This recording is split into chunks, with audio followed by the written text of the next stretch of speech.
this video will show you how to install Ubuntu alongside Windows when you do not have that option because there's no partition space. So what we have down here is a test machine. We're going to start up our test machine called Noah.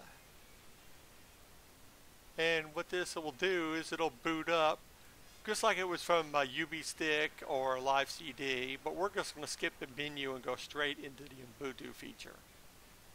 So let's put that bad boy right up here for a minute, and I'm going to show you some of the basic features. This is Ubuntu 4.4 Limited Trial Edition. Oh, I'm sorry, long term.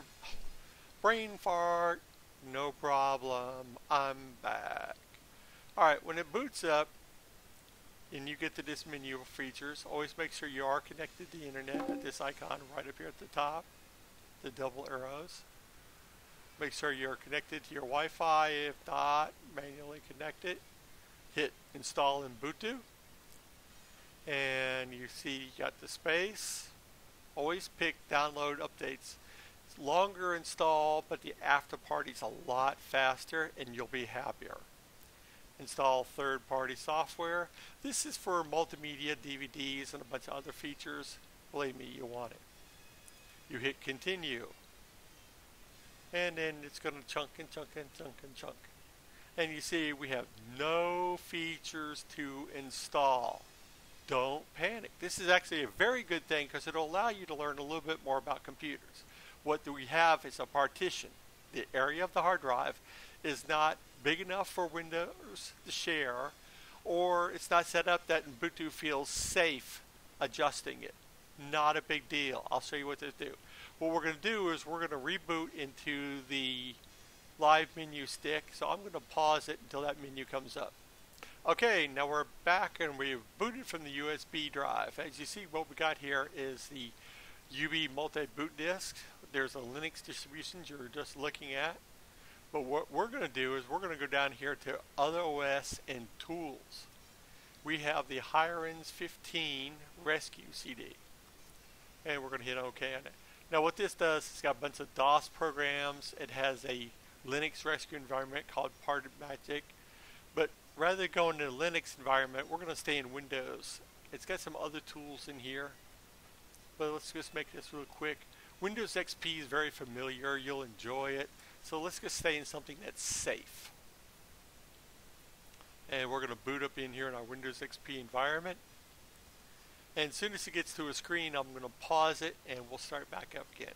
And we look very good. And now we're going to pause it. Okay, we're back. What I had to do is restart it so I could remove one of the virtual drives. I want it to look like a regular computer, not something that's created by magic. So this is a standard XP environment. It's got the things to hook up your wireless, hook up your internet, all your settings. What we're going to work on now is just the main menu items. And this is the rescue CDs. You have antivirus.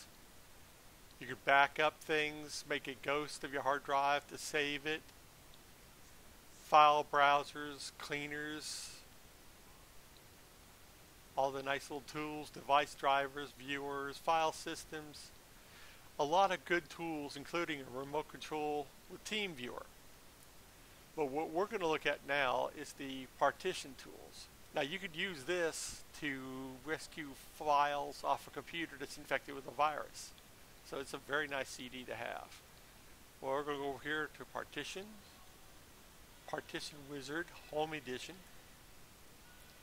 Yours might take a little bit longer. I got a little bit of a humpy machine here and he pumps it along. So what you see is this is what your computer had earlier, and you see we don't have room for the partition and it didn't feel safe adjusting it. So what we're going to do is we're going to adjust it for it. Come up here to move and resize.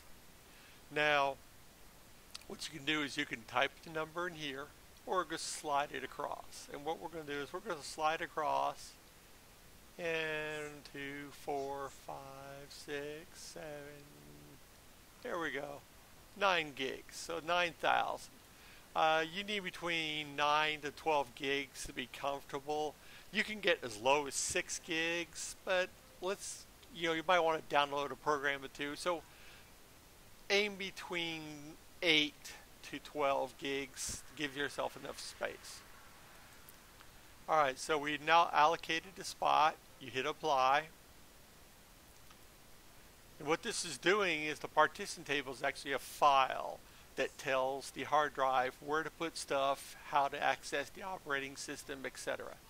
So what we're going to do is we're going to adjust all these files around, and we're going to have a separate section. Windows will not be able to see this once it's formatted to a Linux. It'll just know it's an unidentified partition. And Ubuntu has no problem seeing the Windows side because it has the drivers installed. So this will zip along. It'll take a couple minutes, and it's going to pop up all operations completed successfully. And then what we'll do is we're going to just shut it down and hit start and restart machine. There we go. So it's all done. We come over here, you close out the little tool, blah blah blah, you know the routine. And then what we're going to do is we're going to hit shut down, and you just pick restart and restart this bad boy. I'm going to pause it and we'll come back up into Ubuntu. Okay, now we're back into the Ubuntu screen. I figured I'll let you skip the loading. Once again, make sure you're connected to the internet. And that's the double up and down arrows right next to the little EN and the little man symbol. You hit install Ubuntu. Once again, download your updates and your third party. We want your life to be better. Then we hit continue. Now, will it work? Yes, there we go. Install Ubuntu alongside Windows 7. What do we do now? Click the install. And what it's going to do is it's going to scare you. No, nothing to scare about. It's going to create a partition. That's that little section that we have called extended 4. That's the Linux partition called the root. And then it's going to create a partition 6 called a swap. This is just an area for Linux to write files to back and forth. You hit continue. Little spinning clock, tell it your time zone. Little spinning clock, and tell it your keyboard. Little spinning clock, and now you tell it your name. We're just going to call this the tester. I'm looking at the keys because I'm tired. And give it a password. I always say use a password that's safe, but if you're the only one who uses it, use something that's easy.